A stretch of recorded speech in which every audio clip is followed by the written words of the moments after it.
तो मूवी की शुरुआत में हमने देखा फ्रैंक और उसकी वाइफ लोरा को। इनके साथ था इनका बदमाश लौंडा रिचर्ड की बहन मारियन और ये मारियन का बॉयफ्रेंड है। आज क्रिसमस डे था, इसलिए पूरा परिवार जा रहा था लोरा के मॉम के घर, जो ये हर साल जाते हैं। फ्रैंक ने आज एक शॉर्टकट रास्ता लिया है क्योंकि वो एक रास्ते से जाके पक चुका है। इधर सबको नींद आ रही थी जिससे वो सो जाते हैं। फ्रैंक भी झपकियां लेने लगा, इसी बीच कब उसकी आंख लग गई पता ही नहीं चला। इनका एक्सीडेंट ऑलमोस्ट होने वाला था पर मारियन ने डैड को एक्टिव कर दिया और ये बाल बच गए। फ्रैंक गाड़ी को चेक करने बाहर आता है पर गाड़ी सही सलामत थी। मारियन वापस कोई एक्सीडेंट नहीं चाहती थी, इसलिए वो ड्राइव करना चाहती थी, लेकिन फ्रैंक इस गाड़ी को किसी को भी चलाने नहीं देता, चाहे उसकी बेटी क्यों ना हो। इधर पूरा रोड सुनसान था, एक भी गाड़ी नहीं दिख रही थी। फ्रैंक ने कहा आज क्रिसमस डे है इसलिए सब अपने घर पर होंगे। सब लोग क्रिसमस सॉन्ग गाने लगते हैं, तभी ये केविन से होकर गुजरते हैं। रास्ते में फ्रैंक को कुछ स्ट्रेंज दिखा इसलिए उसने गाड़ी रोक दी, पर अगले ही पल वो चीज गायब हो गई थी। तभी हमें पता चला वो तो एक लेडी थी जो बहुत घबराई हुई थी। इधर फोन में नेटवर्क नहीं आ रहा था कि उसकी हेल्प करें। फ्रैंक ने रास्ते में दिखी केविन में जाने का डिसाइड किया क्योंकि वह टेलीफोन मिल सकता था। उसने रिचर्ड को गाड़ी से उतरने को कहा पर ये नहीं मानता, जिससे मारियन को उतरना पड़ा। ये अनजान लेडी को गाड़ी में बैठा के और अपनी बेटी को सुनसान सड़क पर छोड़ चले जाते हैं। पता नहीं फ्रैंक कैसा डैड है। लोरा इससे बात करने की कोशिश करती है पर ये कुछ नहीं बोलती। खैर ये केविन तक पहुंच जाते हैं। फ्रैंक इसका नाम पूछने लगा पर इसने मुंह बंद रखा। इधर जंगल में रिचर्ड हैंड प्रैक्टिस करने आया था। खैर ये केविन के अंदर आते हैं जहाँ इन्हें कुछ हथियार मिले। टेलीफोन भी मिला पर वो तो पता नहीं किस सदी से खराब पड़ा था। ब्रेड लेडी के साथ था, वो इससे बात करने की ट्राई करता है पर हमेशा की तरह वो कोई जवाब नहीं देती। तभी सडनली वो कहती है उसकी बेटी का नाम एमी है। ये बेबी को इसके हाथों पकड़ा देती है। ब्रेड नोटिस करता है बेबी का फेस कपड़े से कवर्ड है, तो वो सांस कैसे ले रही होगी। इसने कहा वो डैड है। ये कह के वो हंसने लगी जो काफी स्कैरी था। इसने कपड़ा हटाया और देखा बेबी का फेस बुरी तरह क्रश है। ये देख इसकी चीख निकल पड़ी जिससे ये बाहर आ गए और इन्होंने देखा ब्रेड और लेडी गायब है। ये ब्रेड को आवाज लगाने लगे। रास्ते में मारियन ने देखा एक हर्ष ब्रेड को कैद करके ले जा रहा है। अब हर्ष उसे कहते हैं जिसमें मुर्दे लोगों को ले जाया जाता है। मारियन खौफ से भर गई और उसने अपने डैड को ये सब बताया। अब ये तेजी से हर्ष का पीछा करने लगे पर हर्ष दूर दूर तक कहीं दिखाई नहीं दे रहा था, पर वो तो बहुत स्लोली जा रहा था। रास्ते में फ्रैंक ने गाड़ी रोक दी क्योंकि उसे कुछ दिखा। इन्होंने देखा ब्रेड के टुकड़े टुकड़े कर दिए गए हैं। मारियन ने देख बेहोश हो गई। रिचर्ड ने उसे गाड़ी में रखा। फिर रिचर्ड ब्रेड का फोन निकालता है जो खून से सनी हुई थी। लोरा इमरजेंसी नंबर पर कॉल लगाती है पर वहाँ से एक लेडी की रोने की आवाज आ रही थी और वो हेल्प मांगे जा रही थी। ये डर के मारे फोन तोड़ देती है और उन्हें उस लेडी के बारे में कुछ नहीं बताती। फ्रैंक ने रिचर्ड को ब्रेड की लाश को किनारे पर रखने को बोला पर हमेशा की तरह इसने मना कर दिया, इसलिए एक चांटा पड़ा। इधर मारियन सदमे में आ चुकी थी जिससे लोरा घबरा गई पर फ्रैंक उसे संभालता है। रिचर्ड ने कहा वो लेडी कहाँ गई, कहीं उसे भी कुछ ना हो जाए। फ्रैंक ने कहा पहले अपनी जान बचाओ। अब ये पुलिस स्टेशन जा रहे थे। रास्ते में इन्हें मार्कोट का बोर्ड दिखाई पड़ा जो इनके मैप में थी ही नहीं, ना ही आज तक फ्रैंक ने मार्कोट नाम के जगह के बारे में सुना है। लोरा फ्रैंक पर गुस्सा करने लगी क्योंकि अगर ये शॉर्टकट ना लेता तो अब तक ये मॉम के घर जाके क्रिसमस सेलिब्रेट कर रहे होते। खैर ये मार्कोट के रोड पर आगे बढ़ते हैं क्योंकि दूसरा कोई ऑप्शन नहीं था। तभी ये देखते हैं अब भी घड़ी में 7:30 ही बजे हैं। 7:30 तो तब बजे थे जब इन्होंने उस लेडी को पिक किया था, पर अब भी टाइम आगे नहीं बढ़ा। इन्हें लगा कि वॉच 7:30 पर अटक गई है, पर रिचर्ड को तो कुछ और ही लग रहा था कि शायद यहाँ एलियन एक्टिविटी हो रही है। पर इसके पेरेंट्स को ये बात बकवास लग रही थी जो रिचर्ड भी समझ गया। इधर सदमे में आई मारियल जिंगल बेल सॉन्ग गाने लगती है जो फ्रैंक को इरिटेट कर रही थी। इधर काफी देर बीत गया था पर अब भी ये रोड खत्म ही नहीं हो रहा था। तभी इन्हें एक बेबी क्रेज दिखाई पड़ा जो बीच रोड पर थी। रिचर्ड उसे हटाने गया पर तभी उसे किसी ने खींच लिया। लोरा चीखने लगी पर ये तो प्रैंक कर रहा था, वो भी इतने सीरियस टाइम पर। ये कैरेज को हटाते हैं और यही क्रिसमस सेलिब्रेट करने लगे। रिचर्ड मारियन के पास आया और उसे होश में लाने की कोशिश करने लगा। उसने कहा वो उससे बहुत प्यार करता है पर इसका सदमा गहरा था। तभी इसने देखा वापस बेबी कैरेज अपनी जगह पर आ गया है। इसके पेरेंट्स को लगा ये रिचर्ड की ही शरारत है, पर इसने कहा इस बार वो कोई मजाक नहीं कर रहा है। खैर ये इसे हटा के निकल गए। इधर रास्ते में ना कोई घर आ रहा था ना गैस स्टेशन, चारों तरफ बस जंगली जंगल था, मानो ये कोई विशाल अमेज़न फॉरेस्ट में फंस गए हो। फ्रैंक ने कहा शायद इस जगह को इंजीनियर द्वारा सीक्रेटली बनाया गया हो आर्मी के लिए। इधर रेडियो पर किसी बच्चे की रोने की आवाज आ रही थी। फ्रैंक को लगा कोई टॉक शो होगा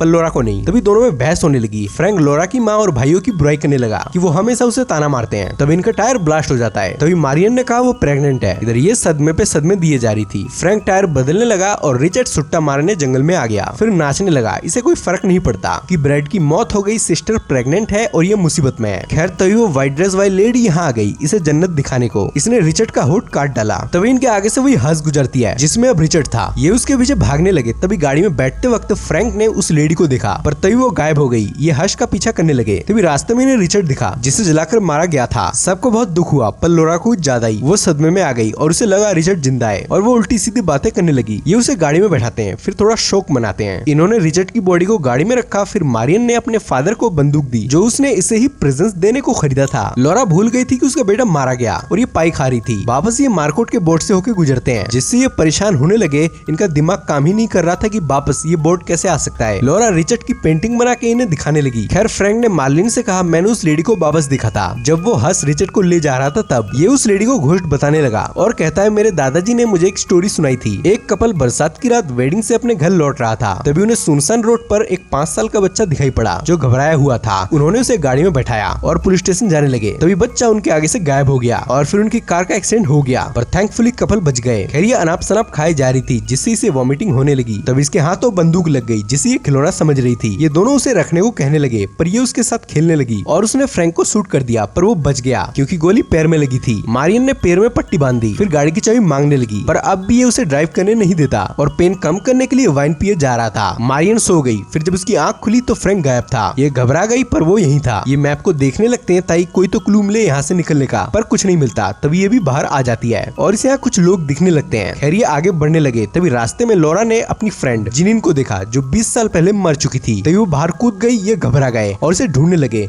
पर वो अचानक गायब हो चुकी थी। तभी वो हर्ष आ जाता है। इस बार ये उसे नहीं जाने देना चाहता था। तभी वो हर्ष आ जाता है। ये फायरिंग करता है जिससे वो रुक गया और लोरा को छोड़ गया, पर इसकी खोपड़ी फट चुकी थी जिसमें से भेजा बाहर आ रहा था, पर इसे इस दर्द में मजा आ रहा था। तभी इसकी मौत हो जाती है जिससे फ्रैंक भी जिंदा नहीं रहना चाहता, लेकिन मार्लिन उसे रोक दिया है। उसने कहा मैंने सबको खो दिया है, अब मैं आपको नहीं खोना चाहती। लोरा की बॉडी गाड़ी में रखिए, आगे बढ़ते हैं। इस बार इन्होंने डिसाइड किया चाहे कुछ भी हो जाए ये गाड़ी नहीं रोकेंगे, क्योंकि हर बार जब गाड़ी रुकी तब किसी न किसी की मौत हुई। खैर ये फ्रैंक की वाइन बाहर फेंक देती है क्योंकि वो नॉन स्टॉप पिए ही जा रहा था। फ्रैंक ने कहा हमें जंगल के रास्ते से जाने का ट्राई करना चाहिए, अगर यूं ही रोड पर चलते रहे तो कभी बाहर नहीं निकल पाएंगे। जंगल का रास्ता खतरनाक हो सकता था पर दूसरा कोई ऑप्शन नहीं था। एक आखिरी यही उम्मीद थी। रोड पर तो काफी घंटे से ये भटक रहे थे, तभी इन्हें यहाँ ताल लगी मिली। इन्हें लगा आगे कोई फार्मर जरूर होगा और होता भी कुछ ऐसा ही है, पर ये तो इनकी गाड़ी ही थी। ये वापस अपनी गाड़ी के पास आ गए थे। गाड़ी की फ्लैशलाइट जल रही थी जबकि ये उसे लॉक करके गए थे। खैर ये आगे बढ़ने के अलावा कुछ और नहीं कर सकते थे। फ्रैंक ने एक पेपर पर लिखा जब वो इस मुसीबत से निकल जाएगा तब उसे क्या क्या करना है। तब ये वहीं आ जाते हैं उसी केविन के पास। फ्रैंक ने मार्लिन को फ्लैशलाइट लाने को कहा। इसे लग रहा था इस केविन में कुछ तो है, इसी की वजह से वो बार बार इसी जगह आ जा रहे हैं। तभी से वो लेडी दिख गई और ये उसे मारने लगा, पर वो गायब हो चुकी थी। ये केविन के बाहर आए तभी फ्रैंक का दिमाग आउट ऑफ माइंड हो जाता है और वो मार्लिन को मारता है। मारते मारते उसे बेहोशी कर देता है। फिर इसको जब होश आया तो ये पछताने लगा। तभी से वो लेडी दिखी। इसने बंदूक निकाला और फायरिंग करते हुए जंगल के अंदर चला गया। तभी फ्रैंक का टेटुआ किसी ने दबा दिया। फिर जब इसे होश आया तो वो लेडी कह रही थी फ्रैंक भी मारा गया। ये भागने लगी तो पेट्रोल भी खत्म हो गई, जो कि होना ही था। ये पैदल ही आगे बढ़ने लगी तभी इसके ऊपर खून गिरने लगा। ये फ्रस्ट्रेट हो चुकी थी। तभी से अपने सारे फैमिली मेंबर्स की बॉडी मिली। तभी वो हर्ष भी यहाँ आ गया और लेडी भी। इसने कहा वो तुम्हारे लिए नहीं बल्कि मेरे लिए आया है। ये उसमें बैठकर चली गई। तभी कुछ फ्लैशबैक के साथ ये कोमा से बाहर आई। दरअसल ये कोमा में थी और ये सपना देख रही थी, पर मूवी इतनी भी आसान नहीं। जरा रुको। इस जेंटलमैन ने एक्सीडेंट की खबर पुलिस को दी थी। अब हुआ ये था कि जब फ्रैंक की आंख लगी थी तब कोई बच नहीं पाया, बल्कि एक्सीडेंट हो गया था। और जिस कार से हुआ था उसमें एक लेडी थी अपने बच्चे के साथ। जो डॉक्टर इनकी देखभाल कर रही थी उसका नाम मार्कोट था। ये घर जा रही थी पर इसकी कार स्टार्ट नहीं हो रही थी। उतने में ही वो जेंटलमैन आ जाता है अपनी हर्ष लेकर। उसने कहा वो एक कलेक्टर है। खैर ये उसे लिफ्ट दे देता है। एंडिंग पे हमें दिखाया गया जहाँ एक्सीडेंट हुआ था वहाँ वर्कर्स को वही पेपर मिला जिसे फ्रैंक ने लिखा था। सारे कंफ्यूजन क्लियर हो गए थे कि उसने कोमा में ये सब देखा, पर इस नोट ने कंफ्यूजन बढ़ा दी। चलिए थोड़ा कंफ्यूजन क्लियर करते हैं। दरअसल सब कोमा में थे। उस रोड से निकलने का मतलब था कोमा से निकलने की कोशिश कर रहे थे। बार बार मार्कोट बोर्ड के आने का मतलब था वो लेडी डॉक्टर। वो बार बार इनको चेक करने आती थी, इसलिए वो बोर्ड दिखता था क्योंकि डॉक्टर का नाम मार्कोट था। एक्सीडेंट में ब्रेड के चीथड़े उड़ गए थे, इसलिए वो आदमी जो कलेक्टर था वो ब्रेड को ले गया। फिर एक एक करके सब मारे गए और उन्हें ये ले गया। अंत में वो लेडी भी मारी गई और बस मारुलिन ही बच पाई। अब जब ये सब कोमा में हो रहा था तो वो नोट रियल लाइफ में कैसे पहुंचा? दरअसल एंडिंग की नोट कंफ्यूजन क्रिएट करने के लिए दिखाई गई, उसका कोई और मकसद नहीं था। इस मूवी में दिखाने की कोशिश की गई कि कोमा में क्या होता है। अगर एक्सप्लेनेशन अच्छी लगी तो कमेंट करना बिल्कुल मत भूलना। तो चलिए मिलते हैं अब नेक्स्ट वीडियो में।